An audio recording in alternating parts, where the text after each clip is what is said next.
Welcome to this audiobook of Beyond the Door by Philip K. Dick. A haunting story of love, jealousy, and the strange life that hides within ordinary things. When Larry Thomas buys a cuckoo clock for his wife, he believes it's a simple gift of affection. But as the clock takes on a will of its own, their home becomes the stage for a quiet battle between love, resentment, and something far more mysterious. Step into a tale where emotion meets the uncanny, and where even time itself seems to take sides.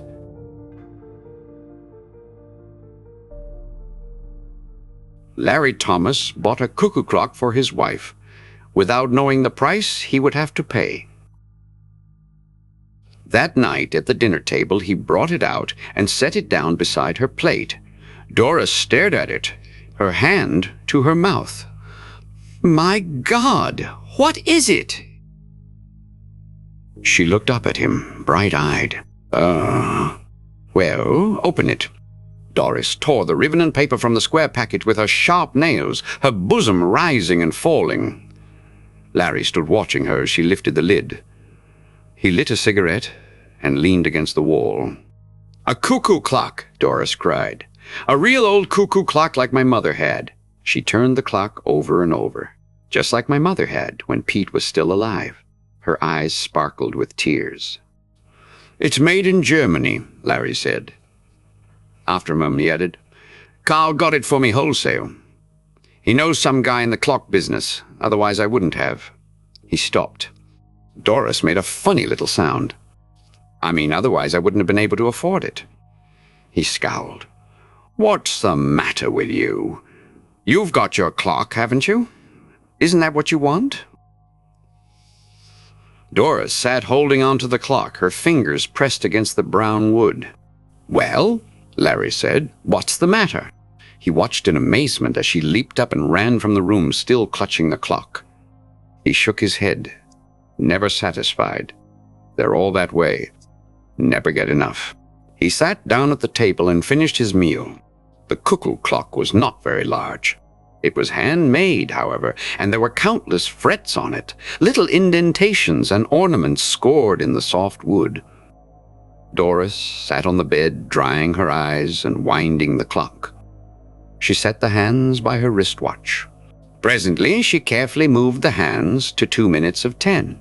She carried the clock over to the dresser and propped it up. Then she sat waiting, her hands twisted together in her lap, waiting for the cuckoo to come out, for the hour to strike. As she sat, she thought about Larry and what he had said. And what she had said too, for that matter. Not that she could be blamed for any of it. After all, she couldn't keep listening to him forever without defending herself. You had to blow your own trumpet in the world. She touched her handkerchief to her eyes suddenly. Why did he have to say that about getting it wholesale? Why did he have to spoil it all? If he felt that way, he needn't have got it in the first place. She clenched her fists. He was so mean, so damn mean. But she was glad of the little clock sitting there, ticking to itself, with its funny grilled edges and the door. Inside the door was the cuckoo, waiting to come out. Was he listening, his head cocked on one side, listening to hear the clock strike so that he would know to come out? Did he sleep between hours? Well, she would soon see him, she could ask him, and she would show the clock to Bob. He would love it. Bob loved old things, even old stamps and buttons. He liked to go with her to the stores. Of course, it was a little awkward, but Larry had been staying at the office so much, and that helped. If only Larry didn't call up sometimes to... There was a whir. The clock shuddered, and all at once the door opened. The cuckoo came out, sliding swiftly. He paused and looked around solemnly, scrutinizing her, the room, the furniture. It was the first time he had seen her, she realized, smiling to herself in pleasure. She stood up, coming toward him shyly. "Go on," she said. "I'm waiting." The cuckoo opened his bill. He whirred and chirped, quickly, rhythmically. Then, after a moment of contemplation, he retired, and the door snapped shut. She was delighted. She clapped her hands and spun in a little circle. He was marvelous, perfect, and the way he had looked around, studying her, sizing her up, He liked her, she was certain of it, and she, of course, loved him at once, completely. He was just what she had hoped would come out of the little door. Doris went to the clock. She bent over the little door, her lips close to the wood. "Do you hear me?" she whispered. "I think you're the most wonderful cuckoo in the world." She paused, embarrassed. "I hope you'll like it here." Then she went downstairs again, slowly, her head high. Larry and the cuckoo clock really never got along well from the start. Doris said it was because he didn't wind it right, and it didn't like being only half wound all the time. Larry turned the job of winding over to her. The cuckoo came out every quarter hour and ran the spring down without remorse, and someone had to be ever after it, winding it up again. Doris did her best, but she forgot a good deal of the time. Then Larry would throw his newspaper down with an elaborate, weary motion and stand up. He would go into the dining room where the clock was mounted on the wall over the fireplace. He would take the clock down, and making sure that he had his thumb over the little door, he would wind it up. "Why do you put your thumb over the door?" Doris asked once. "You're supposed to." She raised an eyebrow. "Are you sure? I wonder if it isn't that you don't want him to come out while you're standing so close." "Why not? Maybe you're afraid of him." Larry laughed. He put the clock back on the wall and gingerly removed his thumb. When Doris wasn't looking, he examined his thumb. There was still a trace of the nick cut out of the soft part of it. Who, or what, had pecked at him? One Saturday morning, when Larry was down at the office working over some important special accounts, Bob Chambers came to the front porch and rang the bell. Doris was taking a quick shower. She dried herself and slipped into her robe. When she opened the door, Bob stepped inside, grinning. "Hi," he said, looking around. "It's all right. Larry's at the office." "Fine." Bob gazed at her slim legs below the hem of the robe. "How nice you look today." She laughed. "Be careful. Maybe I shouldn't let you in after all." They looked at one another, half amused, half frightened.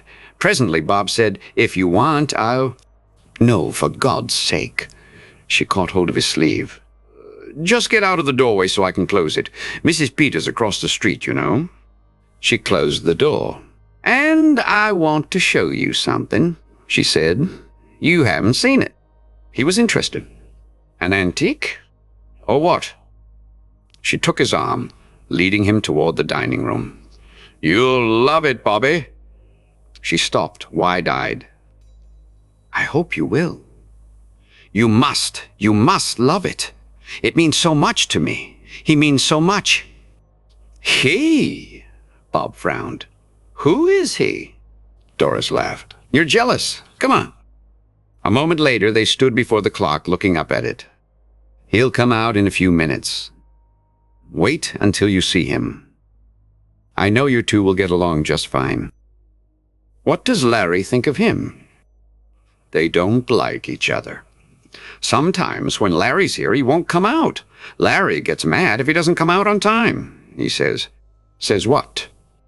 Doris looked down. "He always says he's been robbed, even if he did get it wholesale." She brightened.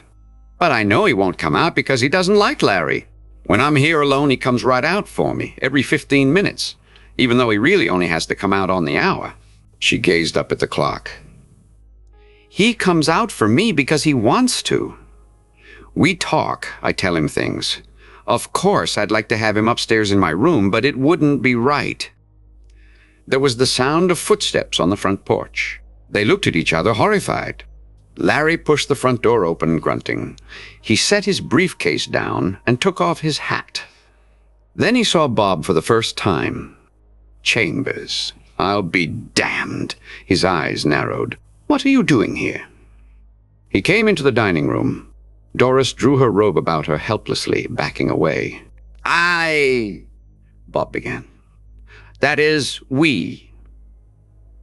He broke off, glancing at Doris. Suddenly, the clock began to whir. The cuckoo came rushing out, bursting into sound. Larry moved toward him.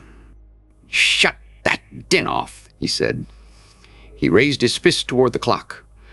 The cuckoo snapped into silence and retreated. The door closed.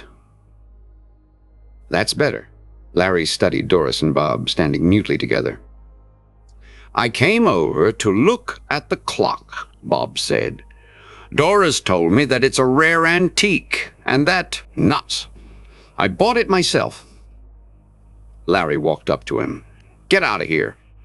He turned to Doris. "You too. And take that damn clock with you." He paused, rubbing his chin. "No.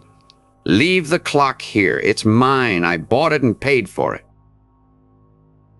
In the weeks that followed after Doris left, Larry and the cuckoo clock got along even worse than before. For one thing, the cuckoo stayed inside most of the time, sometimes even at 12 o'clock, when he should have been busiest. And if he did come out at all, he usually spoke only once or twice, never the correct number of times. And there was a sullen, uncooperative note in his voice, a jarring sound that made Larry uneasy and a little angry. But he kept the clock wound, because the house was very still and quiet, and it got on his nerves not to hear someone running around talking and dropping things. And even the whirring of a clock sounded good to him. But he didn't like the cuckoo at all. And sometimes he spoke to him. "Listen," he said late one night to the closed little door. "I know you can hear me. I ought to give you back to the Germans, back to the Black Forest." He paced back and forth. "I wonder what they're doing now, the two of them. That young punk with his books and his antiques. A man shouldn't be interested in antiques. That's for women." He set his jaw. "Isn't that right?" The clock said nothing. Larry walked up in front of it. "Isn't that right?" he demanded. "Don't you have anything to say?" He looked at the face of the clock. It was almost 11, just a few seconds before the hour. "All right, I'll wait until 11. Then I want to hear what you have to say. You've been pretty quiet the last few weeks since she left." He grinned wryly. Maybe you don't like it here since she's gone." He scowled. "Well, I paid for you, and you're coming out whether you like it or not, you hear me?" 11 o'clock came. Far off, at the end of town, the great tower clock boomed sleepily to itself. But the little door remained shut. Nothing moved. The minute hand passed on, and the cuckoo did not stir. He was someplace inside the clock, beyond the door. Silent and remote. "All right, if that's the way you feel," Larry murmured, his lips twisting. "But it isn't fair. It's your job to come out. We all have to do things we don't like." He went unhappily into the kitchen and opened the great gleaming refrigerator. As he poured himself a drink, he thought about the clock. There was no doubt about it. The cuckoo should come out, Doris, or no Doris. He had always liked her from the very start. They had got along well, the two of them. Probably he liked Bob too. Probably he had seen enough of Bob to get to know him. They would be quite happy together, Bob and Doris and the cuckoo. Larry finished his drink. He opened the drawer at the sink and took out the hammer. He carried it carefully into the dining room. The clock was ticking gently to itself on the wall. "Look," he said, waving the hammer. "You know what I have here? You know what I'm going to do with it? I'm going to start on you first." He smiled. "Birds of a feather. That's what you are. 3 of you." The room was silent. "Are you coming out, or do I have to come in and get you?" The clock whirred a little. "I hear you in there." "You got a lot of talking to do, enough for the last 3 weeks. As I figure it, you owe me." The door opened. The cuckoo came out fast, straight at him. Larry was looking down, his brow wrinkled in thought. He glanced up, and the cuckoo caught him squarely in the eye. Down he went, hammer and chair and everything hitting the floor with a tremendous crash. For a moment, the cuckoo paused, its small body poised rigidly. Then it went back inside its house. The door snapped tight shut after it. The man lay on the floor, stretched out grotesquely, his head bent over to one side. Nothing moved or stirred. The room was completely silent, except, of course, for the ticking of the clock. "I see," Doris said, her face tight. Bob put his arm around her, steadying her. "Doctor," Bob said, "can I ask you something?" "Of course," the doctor said. "Is it very easy to break your neck, falling from so low a chair?" "It wasn't very far to fall. I wonder if it might not have been an accident. Is there any chance it might have been?" "Suicide?" The doctor rubbed his jaw.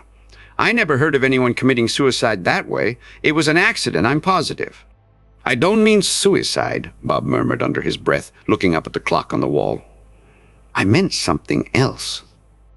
But no one heard him. The end.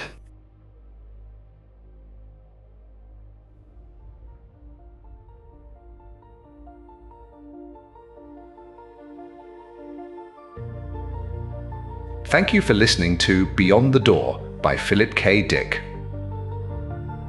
We hope you enjoyed this journey into classic science fiction. If you'd like to explore more timeless stories, be sure to visit our channel, where you'll find a wide selection of audiobooks ranging from science fiction to adventure, non-fiction, documentary, and more. If you enjoyed this audiobook, don't forget to like the video, subscribe to the channel, and leave a comment letting us know which stories you'd like to hear next. Your engagement helps us continue to bring classic literature to life for listeners like you. Visit our channel page to discover more great audiobooks that may pique your interest. Thank you again for listening, and we look forward to having you with us on our next adventure.